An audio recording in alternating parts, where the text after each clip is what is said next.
Agile combat employment is how we are going to tackle great power competition in a highly contested environment.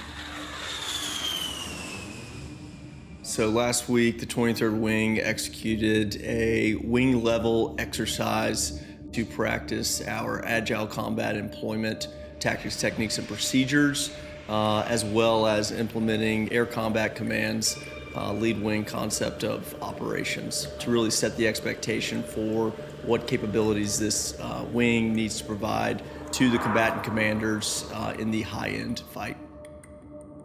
The lead wing is a concept that Air Combat Command has pushed out in terms of how we're going to generate and then present forces to the combatant commanders.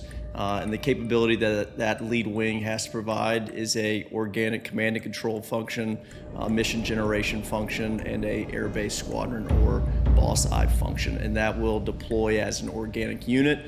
That will also have the capability to bring in inorganic units and command and control them as well. For the command and control function, that is primarily going to be your A staff or air staff at the wing level. In the high-end fight that we're expecting in the Pacific or European theater, we expect that we're going to have to maneuver around a lot, and the A staff is going to control and talk to the maneuver forces, which are these mission generation squadrons. So the mission generation squadrons are a mesh of your traditional fighter squadron unit as well as your AMUs from the maintenance side of the house. The fundamentals there is that they're able to organically generate combat air power, and how they do it is still up for debate, but they're primarily expected to do that in a dislocated and contested environment. The air-based squadron's role is providing the sustainment for your organic air expeditionary wing and all of its maneuver forces that are out in the field. It goes back to the 2018 National Defense Strategy on this refocus to great power competition and how we're going to deal with that.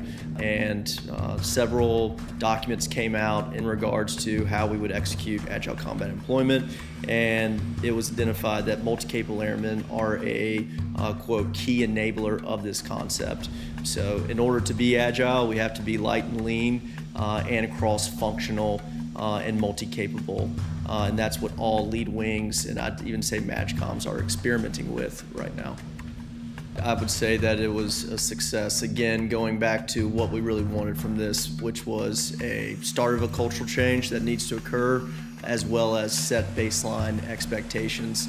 We need to keep everything in context and be careful what we say we learned here. And the context is those boundaries provided by the 2018 NDS and the guidance that we're getting from higher. So looking to provide a capability as a force provider to be ready for the high-end fight.